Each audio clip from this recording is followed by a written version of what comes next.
Alors à première vue, Hannah Arendt nous parle d'histoire. Ça, c'est les grandes lignes. Si vous ne l'avez pas compris, pardon, mais c'est vraiment que là vous étiez à côté de la plaque. Sur l'histoire, mais surtout sur l'interprétation des faits historiques. Alors le texte peut sembler un peu déroutant, notamment avec l'utilisation de cet exemple à la fin, qui peut paraître anecdotique, mais qui ne l'est pas. Elle doit apparaître soit dans une partie à part entière, soit être scindée dans une autre. On ne peut pas juste la mettre de côté. D'autre part, il est bienvenu de donner des exemples historiques pour éclairer ce texte. Alors attention, quand on donne un exemple historique, il faut le maîtriser. Problématique, peut-on parler des faits historiques comme on parlerait de faits scientifiques? Et le fait historique est-il une donnée ou bien est-il construit? L'objet du texte est de montrer qu'il faut présupposer l'existence en soi de faits historiques pour que l'histoire comme discipline soit possible et rigoureuse, mais que le fait historique est avant tout une interprétation, avec un grand 1. La question du fait historique, le fait historique est élaboré et construit. Grand 2.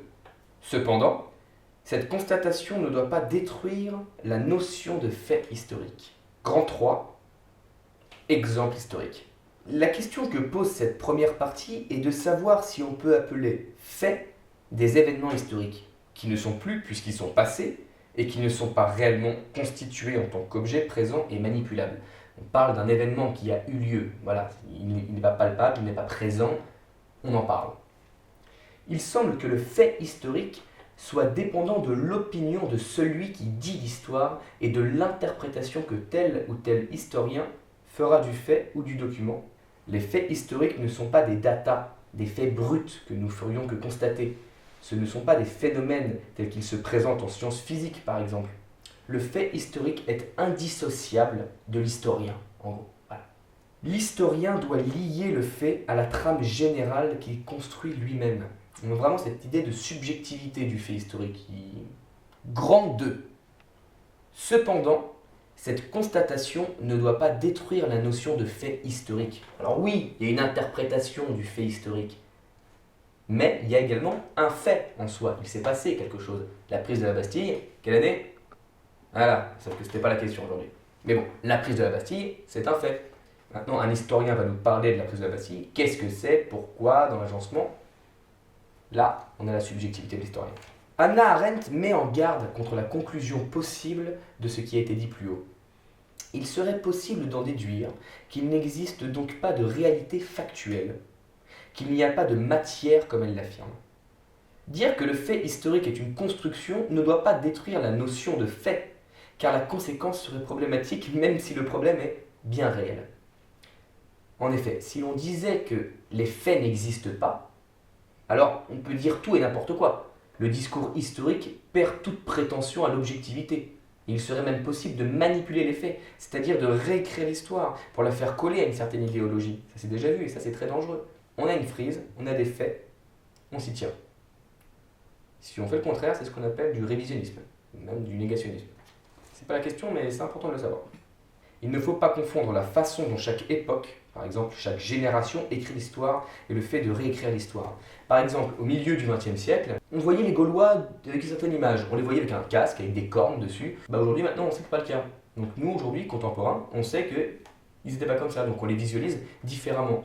Mais cette différence n'est pas grave, elle n'est pas fondamentale. On a quand même gardé la date Alésia, par exemple. C'était les Gaulois. Mais à l'époque, avec les informations qu'on avait, archéologiques, etc., on les visualisait d'une autre manière. On n'a pas modifié l'histoire pour autant, mais c'est le point de vue des personnes en fonction des époques. En revanche, considérer que les faits n'existent pas ou que le réel n'a pas eu lieu, comme le dit Michel Onfray, en critiquant cette phrase justement, révèle d'une toute autre logique. Remanier les faits en fonction de sa perspective ou de son intérêt relève d'une pratique absolument condamnable, car il s'agit alors de porter atteinte à la matière factuelle, ce qui révèle d'une manipulation ou d'une trahison. C'est ce dont je parlais un peu plus haut en parlant de négationnisme ou de révisionnisme. Grand 3. Exemple historique. Pour illustrer ce point, le texte se termine par un exemple d'un fait historique, parlant lui-même d'un fait historique. Arendt nous relate un fait. La discussion entre Clémenceau, proche de sa mort, et un représentant de la République de Weimar, c'est-à-dire un représentant de l'ennemi, à l'époque, durant la guerre 14-18. Or, le représentant de l'Allemagne, en posant la question à Clémenceau du savoir comment les historiens futurs traiteront des responsabilités du déclenchement de la guerre, tend à affirmer que ces responsabilités ne seront pas énoncées de la même façon si on a affaire à un historien allemand ou à un historien français. Ainsi, il affirme Raymond Aron, toute conscience de l'histoire est une conscience dans l'histoire. Autrement dit, la subjectivité de l'historien, son époque, son ancrage historique sont autant de faits à prendre en compte que l'interprétation du fait historique tel qu'il est retranscrit. Conclusion, dans ce texte tiré de Vérité et politique, Hannah Arendt tente de rendre compte de la subtilité que constitue la notion de fait historique. Et on a vu ô combien c'était subtil.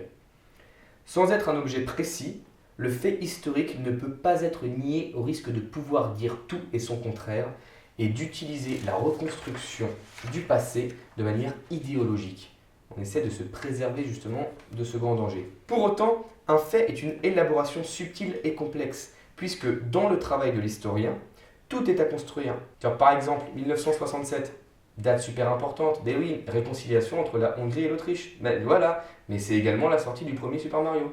Question de point de vue. Mais quelle date l'histoire va-t-elle retenir ?